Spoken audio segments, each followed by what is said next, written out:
Hi guys, and welcome to Studio Knit. I'm Kristen and I am here with Delilah. Delilah is my niece, my very knit-worthy niece. And some of you might remember her from our last collab, which was what? In 2016, Not My Arms Challenge. Not My Arms Challenge. And that was Halloween. And that was a really fun little crafty challenge that we had together when I went to go visit you in Los Angeles. But today we are in my studio in San Francisco together, so we thought we'd have some crafty fun. And we picked up some loop yarn. There are a lot of different brands out there at our local craft store. This was what we picked up. So let me show mine.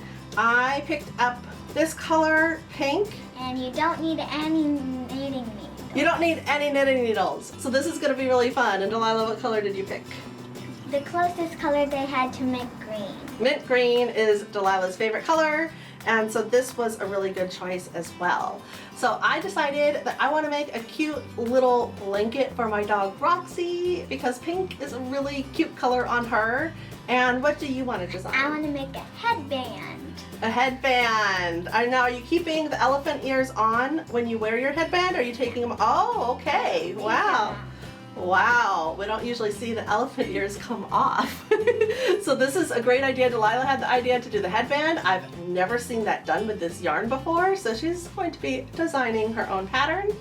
And let's knit it up! With just your loop yarn and scissors, you have everything you need to start your project. Beginning with the yarn end, count out how many stitches you would like to knit. In my example, I am knitting 10 stitches. I'll bring my working yarn on top, and this first loop on the top, I'll put it under this 10th loop. And then the next loop under my working yarn, I put under the next loop, and I continue all the way down the row.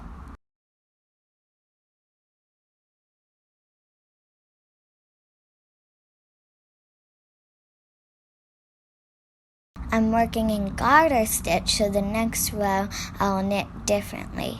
So this time our working yarn is on the bottom. And we put this loop in the working yarn in the front of this loop. And the next one we also put in the front of this loop. And this knits up the garter stitch will go all the way down the row. And on our third row, and we do the same thing we did on the first row. So we bring our working yarn above, and we take our loop and we put it behind the other loop. Since my blanket uses a lot more yarn than Delilah's project, I'm using 2 balls, and I want to show you how to join those 2 balls. So keep knitting your loops, and I'm finishing up here, and you'll want to stop when you have 3 loops remaining. It can be anywhere on your project.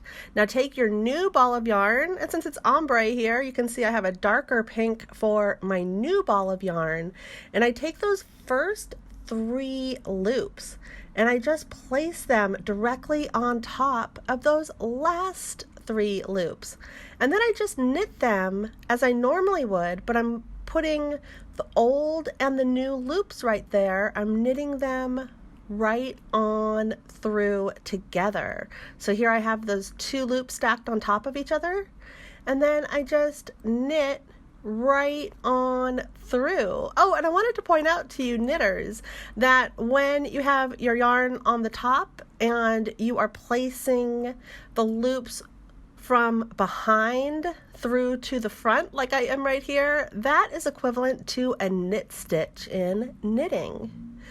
And then you just keep on knitting all the way down the row with the new yarn.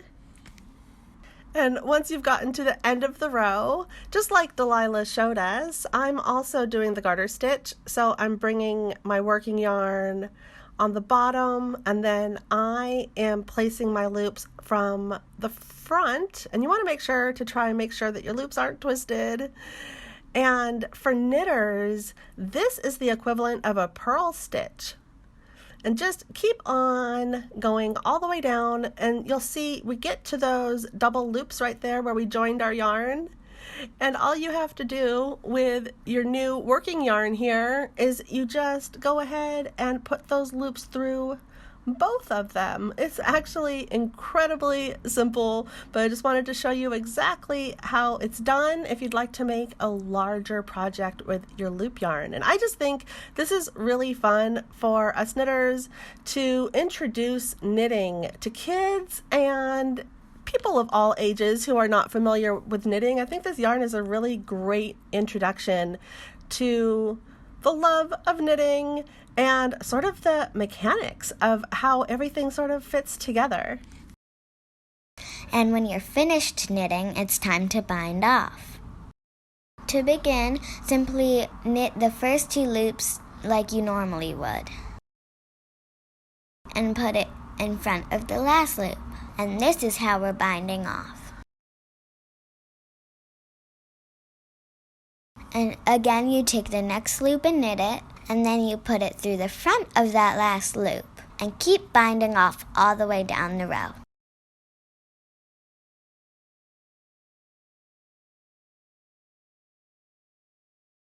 When you're finished, take your scissors and cut your yarn. If you'd like, you can also cut the loops to make it a little easier. And with your fingers, just put that yarn tail through the last loop. And you are done. And now I'm going to make a headband with 30 loops. And Delilah, your headband looks super cute on you. I love it. That was a great idea. And it seems like my dog Roxie is enjoying her new little dog blanket as well. So thank you so much for joining us here at Studio Knit. I hope you are inspired to give this loop yarn a try. I'll have links to the different brands where you can purchase loop yarn down in the description below. Thank you for watching. Make sure to like, subscribe, comment down below, and share. Perfect. Yes. Thank you guys so much, and we will see you here next time. Bye. Bye.